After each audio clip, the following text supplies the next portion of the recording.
Welcome to the Unstuck Podcast. I'm your host, Drew Cost, and I have today a special guest. I found this young lady on Threads and was amazed by not only the information she gives, but it's given from a pure heart. She's not out there promoting, buy this, buy this, buy this. I'm going to sell this. She's just giving information and she's helping out, and she's actually doing it uh, from a really, really good place. So this is going to be a special episode. I can't wait to learn from her, and I can't wait for you guys to get some information from her. And I'm going to let her introduce herself. The wonderful, the magnificent Emily Adams. Welcome to the episode. Thank you so much. And I'm so honored that you called me young. So thank you for that. And also the acknowledgement from the pure heart. So I appreciate that. Thank you. A little bit to introduce myself. A lot of people know me for my story for leaving the Amish culture. And it's also a perfect fit for this unstuck conversation because I felt like in my early life, probably from 12 till I left at 17 in the middle of the night, just jumped out of a 2-story house and never looked back. So I feel like that 12 to 17 window, I felt like so stuck. And when I made that jump, I also realized that that was like the leap to jumping without a net, not knowing if the net was going to be there to catch me. And so I'm happy to have that conversation and just a little bit more about me. So I'm a single mom of 2 boys, teenagers, so we're in that stage. And I am also the co-founder of Transformative Leadership, where we teach business and leadership. We have a very unconventional approach to this. We're super excited just to build and help small businesses and also larger corporations like simplify operations and really learn how to be leaders of self first. That's kind of our philosophy. And then I would say my hobbies used to be powerlifting, and now I've transitioned into bodybuilding. And you can catch me outside in nature and probably reading, writing, or doing some kind of spiritual stuff. So that's kind of like the high level version. Love it. So I already categorize those into 3 categories that we can go down. So Emily told me in the beginning before we hopped on that we can ask whatever questions that we would like. So we want to dig into, I want to find out what was the jumping out of the physical window like from being in the Amish. I don't know if you want to call it culture or religion. It's a cult. Okay, I let her say it. From 12 to 17, what was it like growing up until 12? Yeah, so just to kind of give you a quick overview, the Amish culture is a very male dominant world. As a female, your career path is there to sit and have babies, cook, clean, and sew. And at a young age, I was always a daddy's girl. My dad was an entrepreneur, had multiple businesses, and I started refusing to listen to my mom to learn to cook and to sew. So she got frustrated and she was like, "You need to go hang out with your dad," which was honestly the best thing that happens because I learned so many business things from him. And when I would hang out with my dad, there was like no drama. There was no bullshit, right? And when I was with my mom, it was just like all this drama. Like the culture is not as peaceful as what the world thinks it is. Oh, wow.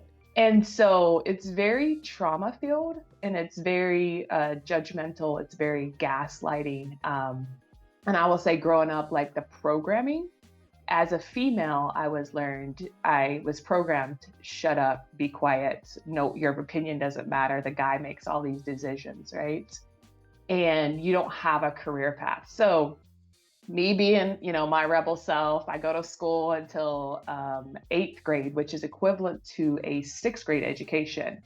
And I always dreamed that I was going to be this career woman. I didn't know how, I wouldn't tell my parents because I would get in trouble for saying that stuff because they wanted to keep you in the culture. Fast forward at 16, I lose my best friend in a buggy accident, and her boyfriend a semi sideswiped the buggy and killed both of them. And Mm. at her funeral, they had stood up and said, you know, they're not sure if she can go to heaven. And I was rocked. Like my world was rocked. And I was like, okay, that's the icing on the cake. I was already thinking that you guys were all crazy here. But now I know you're all crazy. Like Wow. internally, I had that switch and I was like, I'm going to get out. Regardless of what it takes, I'm going to get out. I didn't know how. And then they found out that I was thinking about that way because I refused to join their church. So if once you leave, you don't have the option to go back because you're going to go through a shunning process. You're going to go through all this thing. So once they found out I was going to leave, that's when really the gaslighting started. Oh. The like you're putting your parents and you're killing your parents. Like my parents would do it first, and then the church came in, and then the family came in. So there was like this 6 months to 9 months stint of like I never knew who would show up at the door and just ask to speak to me to try to convince me to stay, to gaslight me into staying. So fast forward, I leave, right? I just decide. So I'll I'll go back a few steps. I got to the point my trauma response was shut down and not speak. So I didn't speak to my family that I was my parents, my two brothers that were living at the time for like 3 weeks. I wouldn't say a word. And so my parents were like, okay, we got to do something with her. They tried to force me to go to counseling. I was like, I'm not going to your guys' crazy counseling because they're just going to brainwash me into some more bullshit. Yeah. And the resilience that I built of like, I can look at you and block you out was such a trauma response. So they asked me to go live with my sister who was married at the time and she lived like 2 hours away. Hmm. So I was like, okay, cool. Like I'll go live with my sister and her husband. They had, you know, kids. And then it's there where I realized like, there's no way I could stay. And so I made a plan to jump out of the window in the middle of the night. And You made eh, it since to jump out of the window of your sister's house or your. yeah, my sister, when I was living with my sister. Oh, Yeah. wow. I wrote her a letter and I was like, you know, I'm sorry, but I can't do this. And I left. I was 17. So technically they could have, you know, still made me come back because I was not a, you know, adult. Oh, yeah. But from there, it was like a mix of culture shock mixed with trauma, mixed with programming of the Amish religion. And it was a wild ride. Like it was a wild ride. Now, where did you go? So I had outside connections, and this is also full transparency. If you go to my YouTube, you're going to see the story. But the outside connection was a 38-year-old guy that had groomed me to believe that he would take care of me, and later things did not work out in that way. Wow. And he knew how the Amish worked. He also knew that, you know, my family had a lot of money, and he was hoping that he could get married into the money. Wow.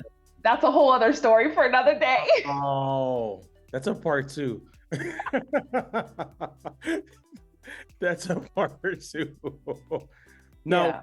when you like, what gave you at that age, like the ability to say, I'm gonna jump out, I'm gonna go find my way, and not know completely if it's gonna work? Like, what made you turn that switch on? It was like I looked at my options. Option A was stay and get married and have kids for the rest of my life Hmm? and commit to that life. Or option B, make the jump and see what happens. Hmm. It sounds like maybe I'm wrong, but it sounds like that's how like the business stuff probably started merging from learning from your dad. I don't think anybody can be in business for more than a year and not be relentless. Yeah. So I will say in the business side, so relentless and drive. So that is one thing I will say, like I have drive like no other. Hmm. And I say that because when I left, I went to go get my GED and the lady was like, I'm sorry, like you're testing at 6th grade. We never had geometry. We never had all these things. My second language was German. So never had language, never wrote a paper a day in my life. And she was like, it's going to take you a year. And I was like, no, it's going to take me like 6 months, and I'm going to get my GED, and then I'm going to go to college. Well, fast forward, I ended up getting pregnant, and funny story for another day, but I didn't realize I was pregnant. Wow. And then had two boys and went through an abusive marriage, left the marriage. And then I was like, okay, I'm about to go to school. Like, I'm about to go to college. And so I tested into Purdue, and my student advisor was like, yeah, you are working full time. I was working about 60, 70 hours a week in automotive. That Oof. was kind of like my, into automotive would hire you without a GED. So that's how I got into that culture. And then I went to Purdue, and then I ended up graduating in 4 years. And I would say those 4 years, most of that was trauma driven. That's how I dealt with things, was just working, was just learning, was just like driving. And then I stayed in the automotive industry for over a decade, got the positions that I wanted, and then realized, okay, this industry is really messed up. But I learned so much business in the industry, and some of those tools still today I do use. So I'm super grateful for that. Now, with you leaving the Amish cult, you getting married, you getting pregnant, what were like two things that you learned that you still use today? Listen to your intuition. I knew intuitively I should not be getting married to this person Tell at us all. why. At all. The other one is almost taking my power back from my life, to be like, you know what? I gave him that power. I allowed him to manipulate me. I allowed him to abuse me. And now I'm getting it back. And I came back with full on revenge. Like, I was in FU mode for like a long time. And I started competing in powerlifting, went to nationals with powerlifting. Like, I was like, I'm about to show you. And then later I learned in therapy that was probably not healthy, but it served me in the moment. I think the cool thing with that is, I believe anybody who goes through, well, we all go through traumatic experiences, but I believe you either have two options or three options. You get the person similar to me and you, who are like, we're going to just go hard at these things instead of stopping. You get the person who completely stops and does nothing, or you get the person who just becomes the victim, and they just can't get past that. How did you know this was trauma that was happening eventually? Not until I went through a huge spiritual awakening, and I realized that this is trauma my entire life. Like, I had started slowly unpacking some of the programming. I accepted my family would never accept me for who I am. I started, some of that, but I had a lot of resentment. I had a lot of, the forgiveness. There was no way in the world I was ever going to forgive them. And going through my spiritual awakening, I realized that as long as I held on to that and I allowed them to have that power over me, I was the one that was losing. So going through that spiritual awakening and really taking a look at my identity that I had set for myself, and being able to learn, okay, I can shift this. I no longer need to have resentment. I know I can have boundaries, right? I wasn't raised with boundaries. I wasn't raised with respect. I wasn't raised like I was never said, like, my parents never said I love you growing up. Yeah. So all these things, unpacking these things, and I would say basically I had to learn to become my own parents, to be able to parent myself. That's whew, powerful in a good way. And I believe the reason why I think it's so important to hear people talk about it is because you don't know someone's story by just looking at them, and you don't know like how much stuff they fought through to be living a peaceful life later on, or to be living a life where it looks like things are perfect. Like they fought through a lot of hell. Just coming out of a religion or a cult alone Yeah. I believe, messes with you spiritually for a long time. Now, you said you had a spiritual awakening. You mind sharing about what that was like? Yeah, it was like a tornado, but it was like going out down rabbit hole after rabbit hole. Um, so it was kind of like, so fast forward, I had got married a second time. And this is what propelled my spiritual awakening. He came home. We were together for 7 years. We were married for 2. Again, did not listen to my intuition. I knew I shouldn't have been married to him. But we were that couple where everyone's like, oh my goodness, like you guys are perfect together. You guys have it all together, right? And I listened to that instead of listening to my intuition. And he came home one day and he was like, yeah, I no longer love you. And I was like, what? Oh, no. And I was like, what happened? And then, tried the whole counseling thing and later found out he was cheating on me.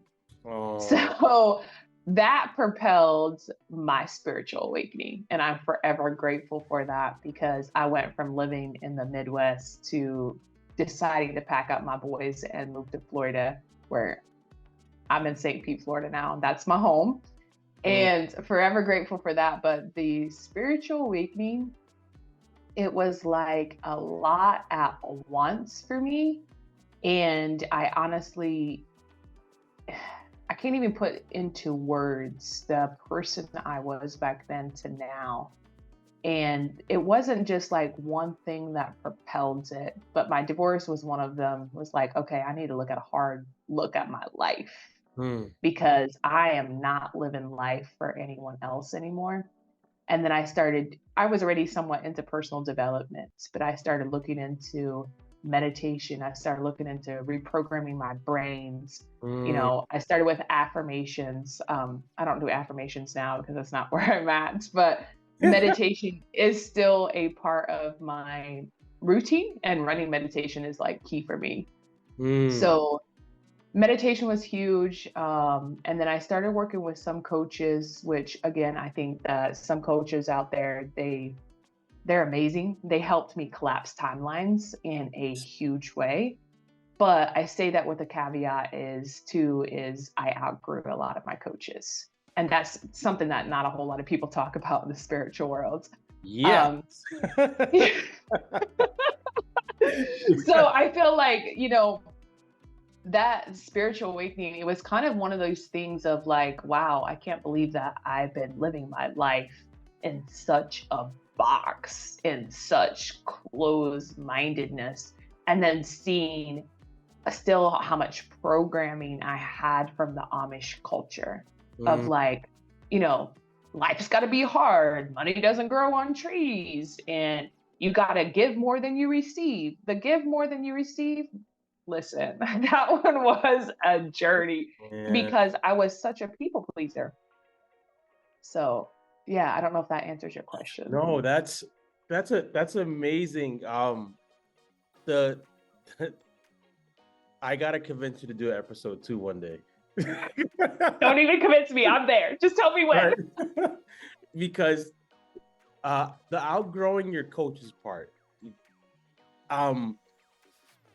What we sometimes believe is that because someone is a coach, that they're infallible, or that everything that they say is gonna line up perfectly with us. You had said something in one of your threads that a coach had told you to stop doing a certain thing, and it was really how you naturally flow, and they told you to stop doing that. You mind touching on that? Yeah, absolutely. And it's interesting because this coach was like a high level coach. Like he coached thousands of people. And he had I'm not going to discredit that I did get some good results through him. I also learned some valuable lessons of regardless of where someone is at. I don't care if you're the president of the United States. I don't care what your title is, I will never put you on a pedestal. And the Yes. reason why is because my intuition doesn't lie, right? So I'm very in tune with myself. And he had told me, stop doing YouTube and only focus on Facebook and Instagram for your clients, like to find your clients. So I stopped, and that actually held me back from making money because YouTube is where it's an easy platforming for me, and I enjoyed it and I loved it and I loved creating content. And it hadn't been just until recently that I actually got back to it. I was like, let's go back and look Hmm. why I stopped YouTube. Why did I stop? And there's this other thing of like, as people that are running businesses online, you got to be on every platform.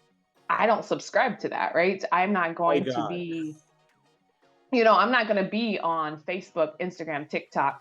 I'm just not going to. That's not how I want to run my business. But if you listen to all the coaches out there, they're going to tell you, show up on social media every day. No, I refuse to subscribe to that belief. Especially if it's not something you want to do. Because Yep. you're gonna show up begrudgingly, you're gonna show up bad. And like you said, YouTube YouTube is probably one of the longest lasting platforms, one of the most credible ones. And imagine if you did stay. So how did you get over that? I don't know if you did have any regret, like I should have just kept doing it and not listened to him. How did you close this gap to be like, I'm gonna go back to putting stuff on YouTube? Yeah, for a hot second, I kind of beat myself up, but then I was like, wait, I'm shooting myself. So shooting is shaming, or that's my philosophy. Mm-hmm. So every time I say the word like I should have stayed, I'm like, no, you're just shaming yourself for not staying. But I was like, you learned a really valuable lesson, and no one is going to ever tell you what to do and what not to do, and where to market and where not to market, Mm-hmm. because you have to be able to listen to your intuition to be able to know what feels good, what does not feel good. Some days I will get on my Instagram stories. Other days, it may be 3 or 4 days straight before you're not going to see me. And I always tell people, like, don't go to Instagram and Facebook. Like, LinkedIn is my thing. YouTube, that's where I'm showing up at. And I, Threads. I love it. Threads is like that breath of fresh air away from all, all of them. And I'm like, I hope Threads stays this way. Don't add anything to it. Just let it stay this way for us people. So with the Amish, with the breakups, moving the kids to Florida, going through coaches, how did you get involved with transformative leadership? So this business was actually born.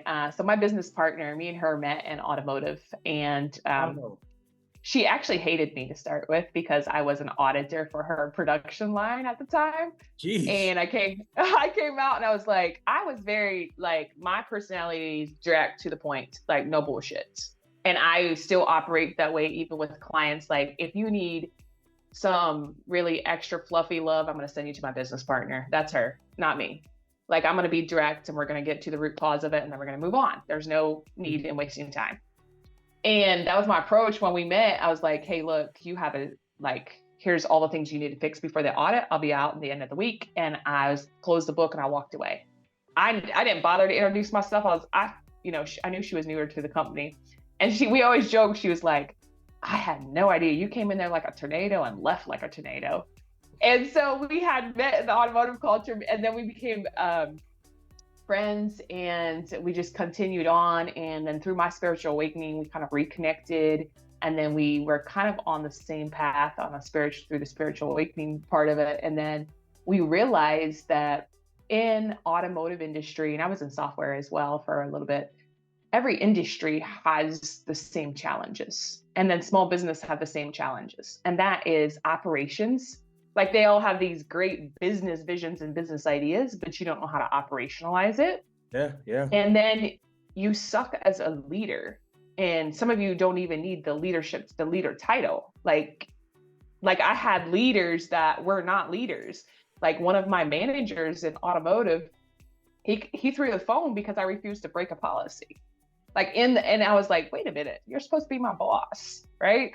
So then we just really figured out like, how can we bridge the gap to have both sides to go in? Let's clean up your operations side, make it simple, not make it so complex. Nobody needs complexity. And then how can we also teach you how to lead, like truly lead yourself and lead your team? And that's how it was born. Um, I will say we're like yin and yang, and there's certain things that, I'm my human design is manifestor, so I'm very like high vision, and then she's like more small details. So we balance each other out That's perfect then. very much, yeah. And we're like so different in so many ways. I'm the 4 a.m. person. She's like, nah, I'm rolling out of bed like at 8 or 9. And that works. That works for some people, right? The Yeah. cool thing is, we both know, you get the business ideas, and right now on social media is pumping you to be like, just go and launch the business. And we're like, the business is not going to be just what you're actually doing, like with the customer. Like, so even like if you're like, I'm going to be a hairstylist, half of the business isn't actually doing the hair. It's Yeah. all the other stuff that social media doesn't show us that goes along with that. So how do you actually get people to come to a place where they actually want to listen and learn like the business parts? So that's interesting because some of them are already there. They know it in their soul that, yeah, I'm not going to be able to grow and scale. And I will say business ideas are cheap. And I've got business ideas all day long. My business brain is on all the time. I can monetize anything like that. Like I can show you, oh, you want to be a coach that teaches relationship? Cool. Here's your group program. Here's your ebook. Here's this. Like I can map that out in 10 minutes, right? It's because that's what I'm gifted at. But it's the execution. And it's like we started going back to business owners now when they're like, we want to add this stream of income. Well, before we add that stream of income, you need to look at your current situation and be honest. And then we're going to teach you like intuition, what is from your head and what is from your heart, because a lot of times those are not lined up. No. And a lot of times we will take our clients through this exercise. We don't really have a name for it. We'll be like, okay, let's get some clarity. And we'll take them through this exercise. We'll be like, how much money do you want to make? And immediately their ego spits a number out, right? So the number is maybe 100K. And I'm like, okay, cool, 100K. And I'm like, now close your eyes and I will put them into their body where they're feeling it in their body. Because your body never lies. It never lies. And so when I put them in their body and I say, feel into these numbers and give me a number from 1 to 10. And I started saying 250,000. Oh, that's a 10 in my body, right? But your ego was out here saying 100K. So a lot of times when we do that, we expand them also to be like, okay, so you actually want to make 250K instead of 100K. So stop telling yourself that story and map it out to 250K. Oh, that's powerful. So being able to teach them those tools, and the other thing too is like, now that you know this, stay in your body and listen to your body and see what's coming out. Because at the end of the day, that's you tapping into your intuition too. And so when you have coaches trying to sell you, listen to your body. Does it feel good? Does it feel sleazy? Do I want to run my business like this? Do I not? So the tool of listening to your body is like key. And that's one of the first things, especially small business owners, we will teach them. And the other thing too, some people are really good at business, but their brain holds them back. So sometimes they just got to flip that switch. And I always say radical responsibility and honesty. If you can't be honest with yourself, we will be honest with you. Yeah, there's no doubt. Like we will call it as it is. Like you sit here and say you have this problem, but when we get to the root of it's a worthiness problem. It's a not enoughness problem. So you need to heal that wound, whatever that wound looks like. And we can give you resources, but we cannot do the healing work for you. That's not our responsibility. So it is your responsibility to go back. We can give you an action plan. We can give you resources. But if you come back to us and you haven't done the work, you're wasting our time. and you're wasting your own time. And at some point, coaching and consulting, it's kind of like an exchange of energy, right? When I show up on calls and I see you're not making progress, I'm like, man, like what's going on, right? It's an exchange of energy. I don't show up, in my business being like, well, I just didn't do the work. It's not Yeah. acceptable. So, I do feel like we do screen a lot of our clients. And if they're also not in a financial space to invest, we could say, hey, here's our free resources. Come back when you're ready, because we will never sell a package or sell someone something and push, oh, put it on a credit card or do this or do that. You have to do what you feel better. Because there's so many coaches out there that will say, there's a line of credit. Yeah, I could support you getting a line of credits if that's what your body is telling you to do and not what your mind is telling you to do. Because I can't tell you, when I started personal development and on my spiritual journey, I dumped like 200K in coaches and courses. Wow. And I swore I would never do that to other business owners. I I love that because especially when the pandemic happened, everybody became a coach. Every Yeah. every every coach was spitting out, not every coach, but a lot of coaches were spitting out, if you don't have the money right now, just take out a line of credit. You got to believe in yourself. And what you said is something I wholeheartedly agree with. If there's areas that you haven't healed in, they will show up in your business. Yeah. Like, there's no getting around it. They're gonna show up. It's more so if you're willing to be like, hey, unworthiness is right here. So this is why I only charge $10 when I should be charging more. It's not being money hungry, but I should be charging more because there's a lot Yep. that goes into this.